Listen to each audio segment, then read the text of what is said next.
This is June 2019, Unit 2. And this one is according to old specification, new specification, because it is 1-2. If it was old specification, then it will be 0-2. But not too much difference is there between the, especially in physics, chemistry, there is old and new specification difference, like shuffling of the topic, but in physics, there is no shuffle even. So which of the following is an SI unit of EMF, electromotive force, that is the voltage. So unit is volts. In question 2, a filament lamp is a source of unpolarized light. Unpolarized light means light which is having a multiple component of vibration. So when we place a polarizing filter between the filament lamp and the observer, the filter is rotated in the plane perpendicular to direction of a travel. Which of the following is observed as the filter is rotated through an angle of 90? Look, we are only changing the filter. There is no like other filter. Like example, say this was an unpolarized light. When we pass this light through, polarizing filters, example, these are the planes. So it allows only one component to pass. So when the light will pass through, it will allow only this component, like example, horizontal to pass. But now what we did, we rotate the filter. There is no analyzer, only filter is there. So we rotated the filter. So now if we rotate it by 90 degrees, the filter. So what will happen to the polarized light? The component of the polarized light which will pass through now will be the vertical component, but does not make difference to the light, because only one component is able to pass through. So if one component is able to pass through, the same amount of light will pass through.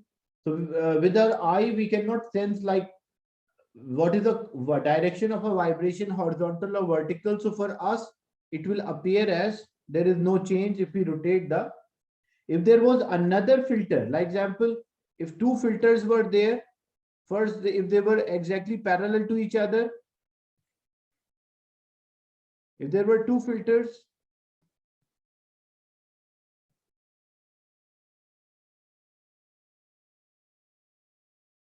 so when the light passes through, it will pass. Now, if we rotate one of them by 90 degree, then what will be the observation? In that case, there will be no light, because the polarizing filter now are 90 degree to each other. But here what happened, we are using only one filter. So if I rotate 90 degree, 30 degree, 45, 180, that does not make difference to the final result. So that's why C is the right answer for this.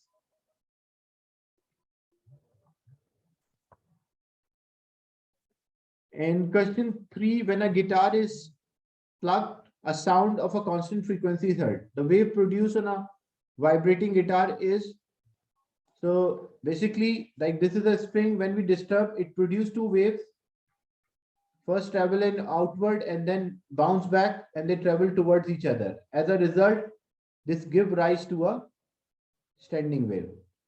And this is standing wave. What happened? The particles are vibrating up and down to the direction of wave. So it is a stationary or a standing wave, I can say. And the direction of the particle or vibration is perpendicular to direction of the wave. So we can also say it is transverse. So D is the right answer. If it was a sound wave, then it will be standing and longitudinal. Which of the following has the largest de Broglie's wavelength? The formula which relate the de Broglie's wavelength, lambda is equals to h divided by mb. H is constant.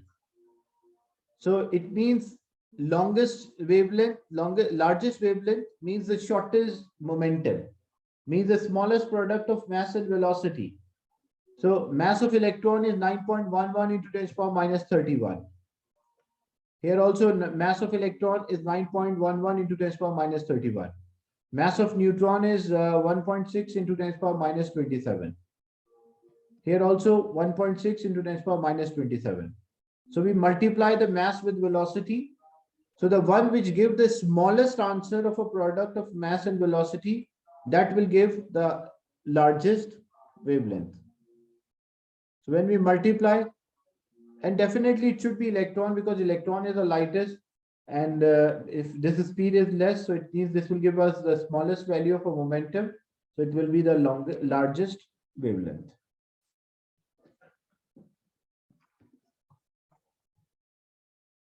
Which of the following shows a graph for a variation of a current in potential for a negative temperature coefficient, negative thermistor?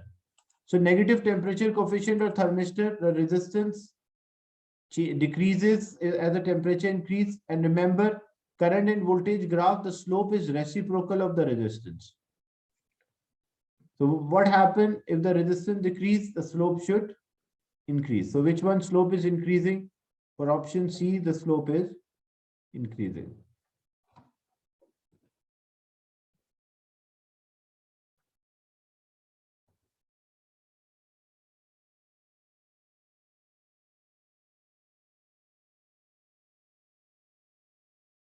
The spring is stretched between the two fixed points and set into oscillation. The frequency of a vibration of a string does not depend on. So we have the formula that speed of a wave v is equals to f lambda, or f is equals to v divided by lambda. And there's also another, or v is equals to f lambda, or there's also another formula for speed of a wave in a string. V is equals to under root t divided by mu, mass per unit length and tension. When we combine these two formulas, v in f lambda is equals to under root t divided by mu. If a string is vibrating in one loop, then the wavelength is equals to like half of wavelength is equals to L, or L is equals to wavelength is equals to 2L. So F is equals to 2L.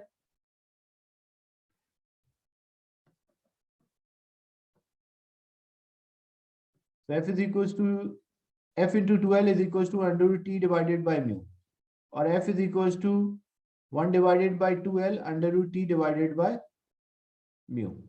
So means it shows it depends on the tension. T is there. So it depends on the tension. It depends on mass per unit length. Mu is also involved. It depends on the length as well. So it does not depend on only one factor, which is amplitude of vibration. So standing wave, which is produced in any string and instrument apparatus, it is not depending on what is the amplitude of vibration. It depends on length, tension, as well as the mass per unit length, which also called thickness. Ultrasound transducer is placed on a surface of a solid object. The pulse of ultrasound is transmitted into the object. The pulse is received at transducer 50 microsecond after it is emitted. Which of the following could be used to calculate the speed? So we have the formula v, speed is distance over time, but it is sending and receiving a pulse, so distance will be 2d divided by t. So what about distance should be in its centimeters, should be in meter. We divide by 100, so 0.1. And what about the time? The time is 50 microsecond. So it will be 50 into 10 to the power minus 6. So when we substitute the values, like I simplify, this 2 is in a numerator. I can also write like, because I have to match with the option. So 0.1 divided by 50 into 10 to the power minus 6 divided by 2. So 0.1 divided by 25 into 10 to the power minus 6. So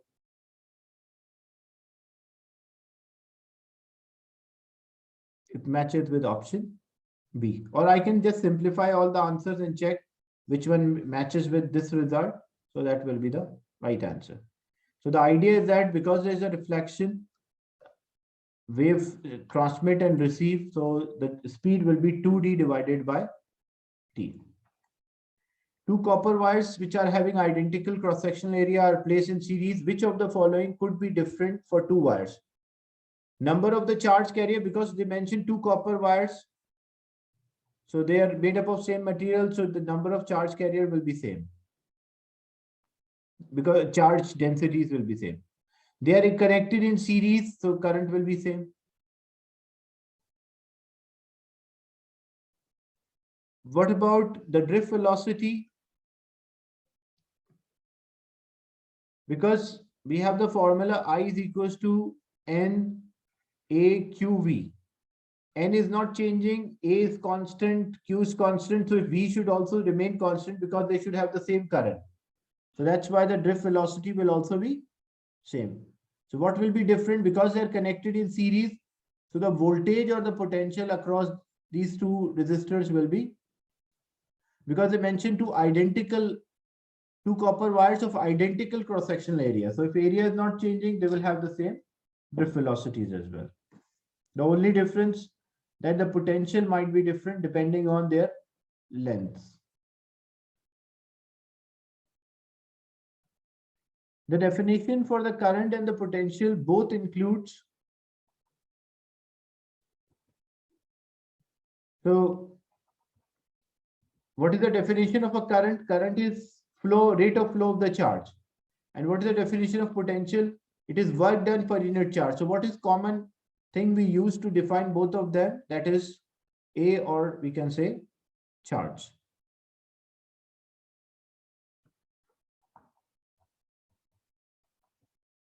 In question 10, there's a standing wave, as you can see, is produced. The diagram shows how the displacement vary with the distance along a stationary or a standing wave to instant. Which of the following statement is not correct? So when we check, point X and Y are anti-phase. X and Y are anti-phase. That's true because X is moving down, Y is moving up. So that is true. X and Y have the same amplitude of, Y and Z have the same amplitude of vibration. That is wrong because they have a different distance from mean position, so they don't have the same amplitude of vibration. Why? What about C? Y and Z have the same frequency. All the particles will have the same frequency, and Z is antinode. That is true. Z is antinode. So B is the right answer. That the Y and Z does not have. They mentioned they have same amplitude, but as you can see, the distance from the mean position is different. So they have different amplitudes.